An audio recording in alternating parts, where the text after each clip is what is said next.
देखिए, पांचों की पांचों सीटों पर एनडीए के जो प्रत्याशी हैं भारी मतों के अंतर के साथ जीते। वहां भी 100% सीटें हमारे खाते में आ रही हैं। देखिए, बिहार में एक तरफ मजबूत एनडीए गठबंधन है, देश में प्रधानमंत्री जी का नेतृत्व है, प्रदेश में मुख्यमंत्री जी का नेतृत्व है। आपने कभी कांग्रेस पार्टी और राष्ट्रीय जनता दल का साझा कार्यक्रम देखा है क्या? नहीं देखा होगा। कोई कोऑर्डिनेशन नहीं है, नूरा कुश्ती है, जिसका खामियाजा उन्हें चुनाव में भुगतना पड़ेगा। पनोरमा ग्रुप, जो सोचता है वो करता है। आपके अपने सपनों का आशियाना।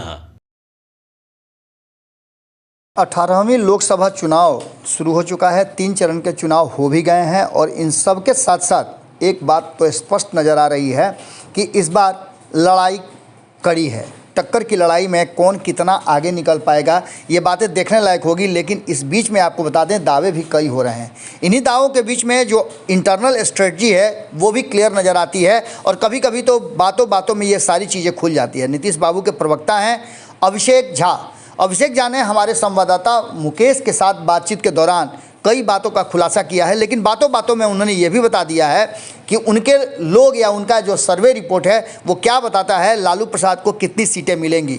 ये मामला डिस्क्लोज होने के बाद अब ये साफ नज़र आ रहा है कि 3 चरण के चुनाव के बाद लालू प्रसाद और नीतीश कुमार कहाँ खड़े हैं। इन सारी बातों में एक बात तो कॉमन मान के चलिए कि 40 सीटों में जो दावे चल रहे हैं उसका भी बड़ा ही स्पष्ट अभिषेक झा ने अपना वक्तव्य रखा है। सुनिए क्या कह रहे हैं अभिषेक झा और कितनी सीटें लालू प्रसाद को दे रहे हैं।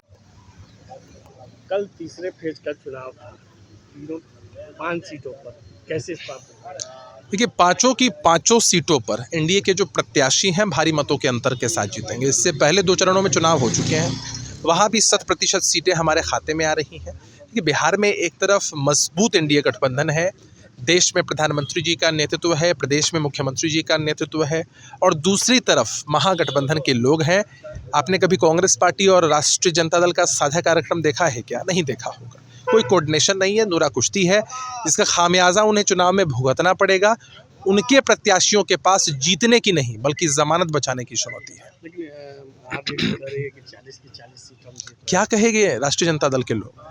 असल में उनको अपने कार्यकर्ताओं के मनोबल को बढ़ा कर रखना है। अभी 4 चरणों में चुनाव बाकी है, उनके कार्यकर्ता पूरे प्रदेश में हतोत्साहित हो रहे हैं, तो सिर्फ उनके अंदर ऊर्जा भरने के लिए इस तरह की बेबुनियादी बातें की जा रही हैं। राजद को पिछली बार 0 सीटें आई थी, 1 सीट भी जीत लेते हैं तो बहुत बड़ी उपलब्धि होगी। लेकिन आरजेडी कह रही है कि इस बार जो है बीजेपी हो या जदयू हो, एक भी सीट ला करके दिखा दे तो हम मान जाएंगे।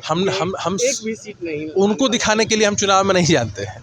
जनता के आशीर्वाद से हम 40 सीटें जीतेंगे, डंके की चोट पर जीतेंगे, जनता की ताकत से जीतेंगे और बिहार के हक की बात फिर से एक बार केंद्र की सरकार के सामने सदन के अंदर रखी जाएगी। कल जिस तरह से 5 सीटों पर चुनाव हुआ, क्या लग रहा है कि 5 सीटें कौन बाजी मारेगा? 5 की 5 सीटों पर एनडीए के प्रत्याशी भारी मतों के अंतर के साथ जीतने वाले हैं। आप देख लीजिएगा, 4 जून का इंतजार करिए, 4 जून को नतीजे आपके सामने होंगे। 12 तारीख को प्रधानमंत्री मोदी का अभूतपूर्व कार्यक्रम रहेगा। लगातार प्रधानमंत्री जी के कार्यक्रम बिहार में लग रहे हैं, लोगों में ज़बरदस्त ऊर्जा है, उत्साह है, अपार जन समर्थन मिलता है और निश्चित रूप से उनके कार्यक्रम के बाद राष्ट्रीय नेतृत्व जो भाजपा है उनके कार्यक्रम के बाद, हमारे मुख्यमंत्री नीतीश कुमार जी के कार्यक्रमों के बाद जनसैलाब उमड़ता है और वोटों का जो अंतर है वो बढ़ेगा।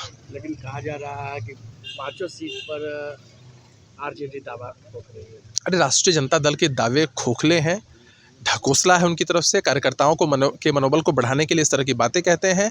उनके कार्यकर्ताओं ने पहले ही हार मान ली है। लालू जी आरक्षण पर सवाल उठा रहे हैं। देखिए, ये सब ढकोसला है उनकी तरफ से। लालू जी अगर आरक्षण के हितैषी होते तो उनकी पार्टी की विचारधारा नीति ऐसे नहीं होती। बिहार के परिप्रेक्ष्य में आप बात करें, नीतीश कुमार जी ने कहा और करके दिखाया, जातीय गणना कराई, आरक्षण के दायरे को बढ़ाया, सामाजिक आधार पर आरक्षण मिलता है, अगड़े पिछड़े सबको इसका लाभ है, चाहे किसी भी धर्म के लोग क्यों ना हो। लालू जी असल में इस बात को जान चुके हैं कि तेजस्वी जी के नेतृत्व में महागठबंधन बुरी तरीके से हार रहा है और कैसे बढ़ाया जाए मार्जिन ऑफ वोट्स को, इसलिए लालू जी इस तरह के बयान दे रहे हैं। पनोरमा ग्रुप, जो सोचता है वो करता है। अगर ये वीडियो पसंद आई और वह बिहार के राजनीति और बिहारियत से सरोकार रखेनी तो सब्सक्राइब बटन दबा के चैनल के सब्सक्राइब कर ली। ओजे एगो घंटी बा, ओकरा बटन दबा देला से कुल सटीक और मारक खबर रुआ मुफ्त में मिल जाई। अगर रुआ पत्रकारिता के हमनी के नया प्रयोग में सहयोग कर चाहतानी तो ज्वाइन बटन दबा दें।